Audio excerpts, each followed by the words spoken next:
Welcome to Asian Book Club, where we highlight Asian and Asian American authors. We are your hosts, Jamae and Sabangan. and I'm Stephen Park. And today we're bringing you Read 4 of Crazy Rich Asians by Kevin Kwan. And in this read, we kind of see the big arc of what's happening to Rachel and how she's meeting people, but they're not really treating her super well. Mm-hmm.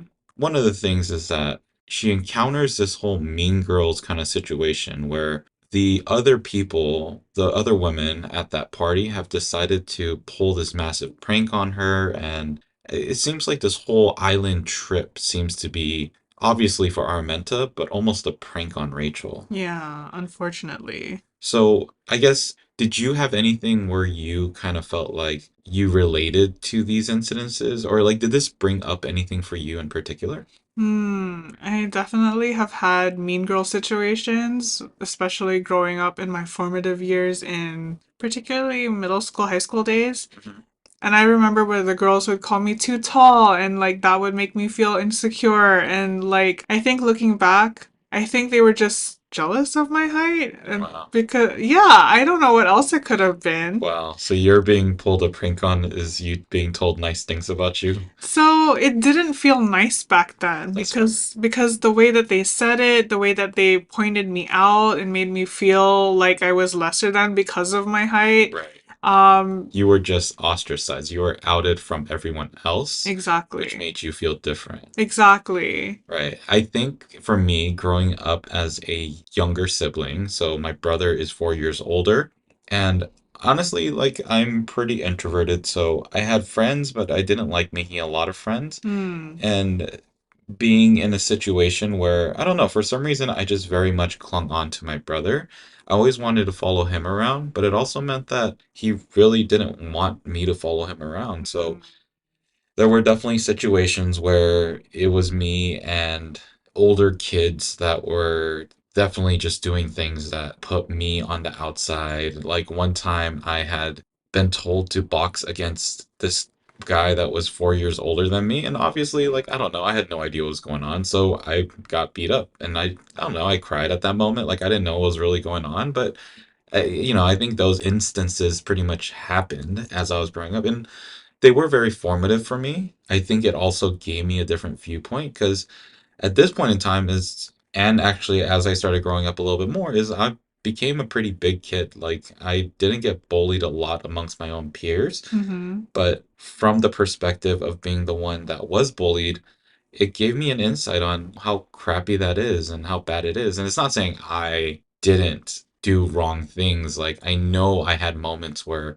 I probably had someone else feel like they were lesser than, like not purposefully, but I'm sure that that has happened. And I can think of an incident maybe at one point when I'm braver about talking about it where I was a complete awful person and did something to someone else.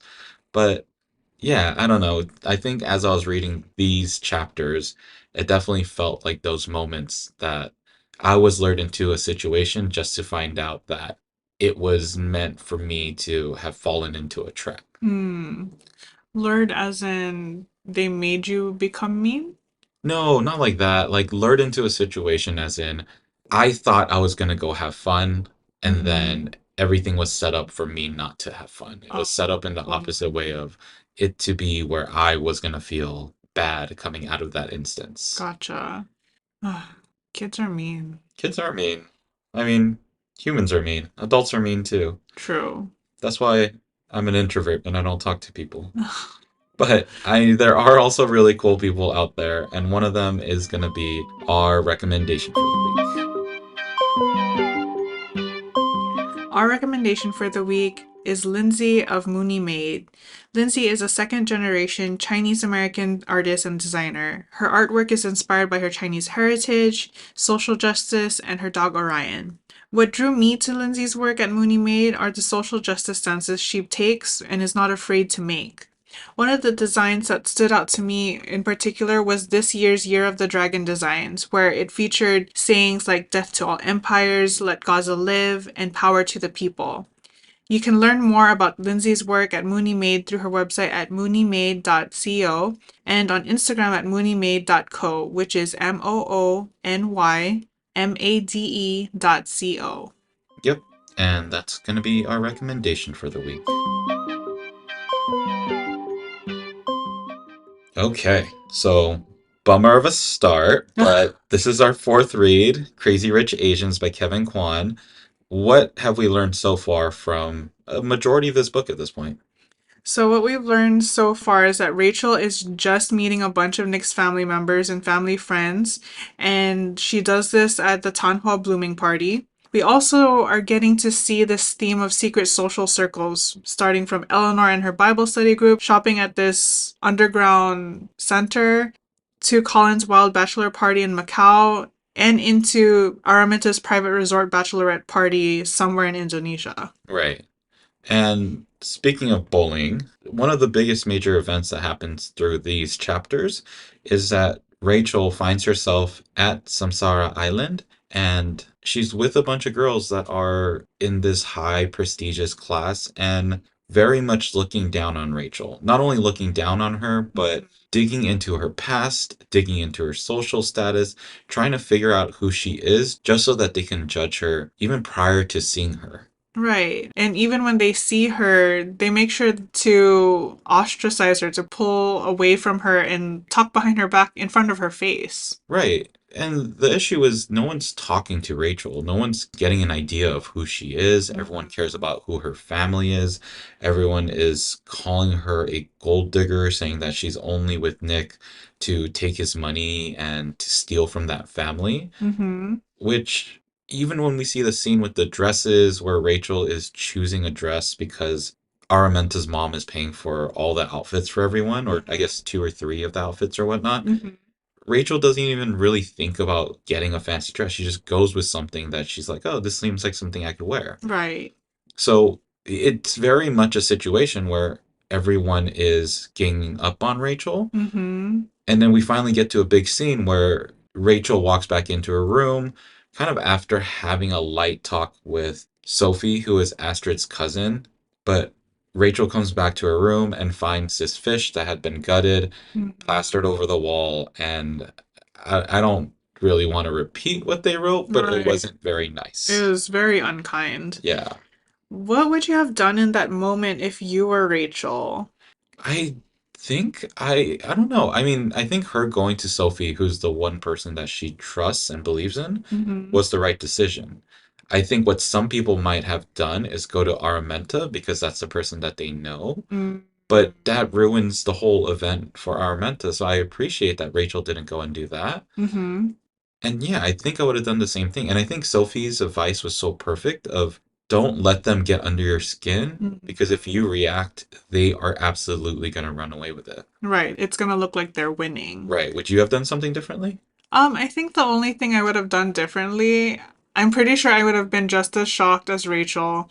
I think I would have gotten the stuff cleaned out first by the housekeepers Mhm. and then gone and complained to Sophie. But I Mm. think that's just my way of handling things. I want to get it handled first on my own before dragging anyone else in. Actually, I know what I would have done is I would have waited until morning and then I would have cooked and prepared fish for everyone or had the whole kitchen prepare fish, Mm-hmm. that specific fish, and then gave it to everyone and fed it as like a little get back at them. Like I know For that this was sure. you kind of moment. Totally. Well, the fish would have been rotten by Well, then. not that fish, but like Oh. similar type of fish. Like if it was bass, serving Mm. bass in the morning. Gotcha. If it was bangus, serving bangus Silog. silog. Yes. Yeah, Bang silog. bangsilog. Yes. Yes. But we see a carryover of Rachel kind of being bullied not only by these women that she doesn't know, Mm-hmm. but also as she's preparing to meet Nick's parents. Mm-hmm. Exactly. Like in the family dinner that they go to, in which Eleanor ends up inviting more people over, and these people start to ask Rachel in particular very personal questions like how much do you make? What department are you working in? Are you really working with Nick? Which honestly feels like a very normal conversation. I guess so. Like I feel like when you met my parents, that was a very normal part of it. Yeah, Even when absolutely. I met your parents, it was more on FaceTime, but it was Mm-hmm. that similar conversation. I think grandparents take that role even a little bit more, where they're wanting to protect their grandchildren That's fair. That's fair. So yeah, I didn't feel like that part was too out of line, but the judging of every move that she made, from her bringing mandarins Mm, and Eleanor being very critical of that, like, why would you right. bring mandarin? Like, but it's like, it's Hmm. a fruit, like it's something that was meant to kind of show good fortune and Right. be an offering of grace kind of thing. Mhm. I don't know. I mean, there was that whole bit. Then there was Francesca entering Ugh, the scene. yeah, Francesca kind of showing off that she was the one who did the fish prank. Right, and I don't know if I'd call it showing off, because she still had it very coded. She Right. didn't tell everybody what she did, because obviously that would made her the bad person and Right. made her feel embarrassed. But it was less of showing off and more of boasting and continuing to try to make Rachel feel worse, and Mm, maybe what Francesca might have felt like in her place. right, right. Definitely like rubbing it in Rachel's face for sure. Right. So, I mean, there was that. Eleanor just is absolutely critical of Rachel. This does not seem like Eleanor at any point is going to come around. Eleanor sees Rachel's presence there as someone who is ready to steal, ready to take away from her family. And I think the one benefit that we do see with this read is how Nick's father, Philip, reacts to all of these situations. Mm-hmm. I mean, Philip is the only one who's kind of like even keeled and actually thinking about Rachel as a person. Yeah, yeah, yeah, exactly. And it's weird because Nick's father is the one where a lot of the money came from, Mm-hmm. but he seems to be the most rounded human out of everybody. Yeah, definitely. Which I think it's unfortunate that Rachel doesn't feel that same welcome Right. from Philip. Like maybe she feels that he is the kindest among all of them, but I think she needs more of that morale boost from somebody, and that somebody besides Nick could be Philip. Yeah. I mean, once again, I think coming from the situation where I have met a lot of other friends' parents who are Asians, and maybe it's a little bit different. I Mm, Because I am a guy or male presenting, I feel like sometimes that does create more of a maybe chasm between mm, fathers sometimes. So I've always felt like fathers around me have been very quiet and kind of more mm, reserved, and I wasn't sure if it was just a me thing. Even when I met your dad, who I like love, like your dad is one of my favorite people. He's definitely mm. top six of the six in that household, and I'm not gonna order it because I'm getting in trouble. But your dad's like one of my absolute favorite people, and even I was kind of nervous around and scared around. And I remember having conversations where he said, "Everyone, like my dad's so friendly and nice, like everyone loves him." And I was like, "Really? Like he's so quiet, and like I just don't know how he feels about me." But I think once that opens up, which is kind of what Philip does in the privacy of the conversation between Eleanor and himself, Yes. I think he is willing to say that stuff. I just don't know if it's more of a trait of being an Asian man and fitting into those stereotypes, or if it's him actually just wanting to stay out of the situation. Because honestly, Eleanor sounds like a lot. And I don't know if he wants to get himself into that and then get himself into trouble for trying to defend someone that he doesn't know. Totally, I can see that. In that case, speaking of Philip, if we stay on him a little bit, we do get to see this weird side plot that is Peck Lynn's family kind of really digging into where the Young family comes from. Right. And it seems as though Philip Young's family is even more secretive than we thought. Yeah, I mean, as secretive as possible, as Hmm. quiet and low down as possibly it could be. Right. And what Peik Lin and Wei Moon find out through Dr. Gu, a family friend, is that the Youngs are so rich and so secretive that even those in high society don't know so much about them either. Right. It's something where there's a reason why Nick's grandmother's place is so hidden. Hmm. There's a reason why they keep talking about, who was it, the foreign like prince or something that they're getting these guards from. And Yes. but we don't really know that reason. We don't Hmm. know why they're so secretive, nor if that's even something that we need to be aware of.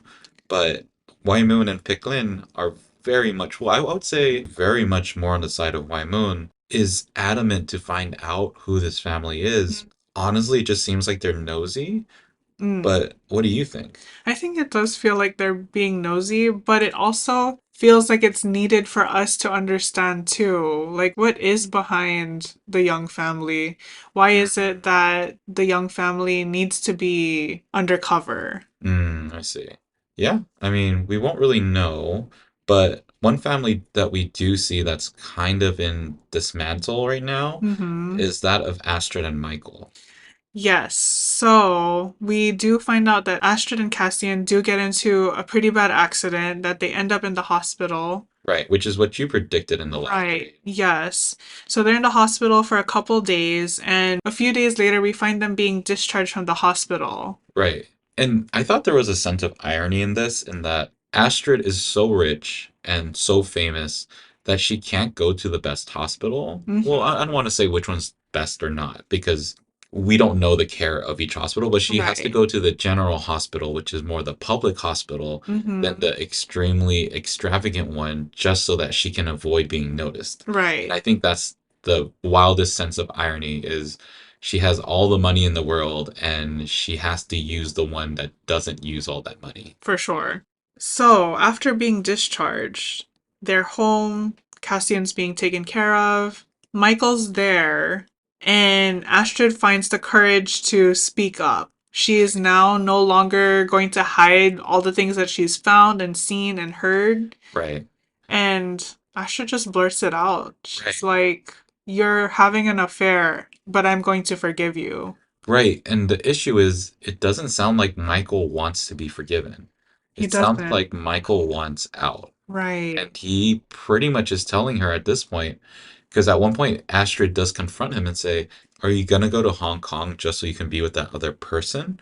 And Michael just admits, like, "Yeah, I am." This seems like a person that just wants out. Like, he doesn't care anymore. He doesn't want to be in this relationship. I don't see the reason why Astrid is holding on as tightly as she is. I think it's to save face, and I think it's like an Asian trait, or at least in terms of me and my family and our Filipino culture, we tend to want to save face. So we don't have to explain to other people why this particular thing happened, like why they didn't go to college or why they didn't get the job that everyone expected them to. So I think what Astrid is trying to do is save face, especially because the Colin and Araminta wedding is coming up and they're supposed to be there together. Right, and not only that, but in very religious cultures, this is another thing that in the Christian and Catholic text, I don't know about the other ones, but maybe in those too, divorcing is not something that is supposed to happen. And so Mhm. it ends up being seen not only through religious eyes, but I guess it becomes a normalization within society that we kind of judge the separation of people. And then Mhm. that's how we get Eleanor's Bible study group that's going to spread rumors, and this is going to go everywhere. Exactly, exactly. On a lighter note, there is some positivity to the read within these chapters Mhm. beyond all of this stuff that's going on. Mhm. And that's when Nick and Colin, as well as their friends, a couple of their friends, get to finally leave Bernard's party. Mhm. And they have to do it in a way that doesn't offend Bernard, which means flying out on a private helicopter that is supposed to be a medical life-saving instance. Right. They were staging it as though Colin had a medical emergency when it was just a chartered private helicopter that took them away. Just so that they could get a flat white. Yes. But right now, this is where we are. This Mhm. is what we're going through. We are within the muck of everything that Rachel is in, within Mhm. meeting new people, just trying to get by, but being judged for all of it. Yes. We see the turmoil between Astrid and Michael that we don't know how this ends. And then we see, on the other hand, the preparation of Colin and Araminta's wedding that's supposed to be the big event that's bringing everyone together. Mhm. Definitely. So much is happening, a lot of muckiness, but also some signs of hope. Yeah, I guess so. Do you have hope that you'll finish this book? Well, I'm definitely going to finish this book. only because I want to see how it ends and because I want to watch the movie. Yeah, I agree. I think that might be one of the big things for me is at this point, I just want to watch the movie. I appreciate some parts of this book that go into more detail, but I also dislike some of the descriptions that are written about characters because it makes me dislike them more. Like Right. Peklin, I dislike more as a character because we kind of get to see her and her father's traits of snooping and being so nosy about someone else's life. Mhm. Even Astrid, we kind of start to see more weaknesses, and Eleanor is a little bit more devious and cunning, like a little bit more Cruella de Vil than she was portrayed from what I remember in the movie. Yeah. I don't know. This we'll get through it. We had the question in the very beginning of, oh, should we read an entire series all at once or should we break it up? And to be honest, I don't even think that it's going to be a question anymore. Yeah, I don't think it's a question anymore. I think we're all pretty set on not reading the rest of the series. Yeah, I we'll see. Maybe there will be some magical turnaround as we approach the last read of this book. Mm, We never know, right? Like there could be some, I mean, granted, we know what the movie looks like, but the writing is different. I would it say that. is. The writing is absolutely different. And there's a part even in this writing where Rachel is talking to her mother and she's mentioning that everyone in Singapore is just so rich. And Mm-hmm. I think that gives sense to the world that Rachel is now stuck in, Mm-hmm. a world that she no longer sees a normal human civilization, but this upper rich class of people. So Mm-hmm. it lends credence to the struggle that she might be having. Yeah. And that's why I usually like books so much better than movies, is because you get to see more details. Right. And context. Yes, I just haven't been enjoying the parts that I've been getting that are added on to what I've already seen with my eyes. I think because the context adds the ugliness of the rich True. and famous, I guess, is what it is. True, true, true, true. We see so far behind the curtain that we're like, ugh, I don't like it anymore. Seeing the sausage get made. Yes. Well, in that case, we have one more read. What are we reading for this final read? This is not our final read. What is not? We have two. So, in that case, we have two more reads. Yes. We are not at our final read. We are not at our final read. I thought we were at our final read. No, this book is longer than we anticipated. Yes. Okay. So, what's our next read? So, this is our fifth of six reads. What's our Mhm. next read? We are reading pages 350 through 438 in the physical copy, and for everyone, that's chapters 3 through 11 of part 3. Yep. And if you're reading the book and enjoying it, I am very happy for you. Yes. I would love to hear your opinions on how you feel like you're enjoying the book and what parts of it bring you joy. But if you did want to share those opinions, feel free to contact us. And how can people do so? You can email us at asianbookclubpod@gmail.com, or you can join the conversation on Instagram at asianbookclubpod. Yep, and we have our website, which is asianbookclubpod.com, that has our bookshop, that has books that we've read in the past, books that we recommend, and books that we plan to read in the future. And a great way to support us is to rate, review, and subscribe to the podcast. Otherwise, make sure to be happy, be healthy, and read a book. Ingat! Bye. Bye!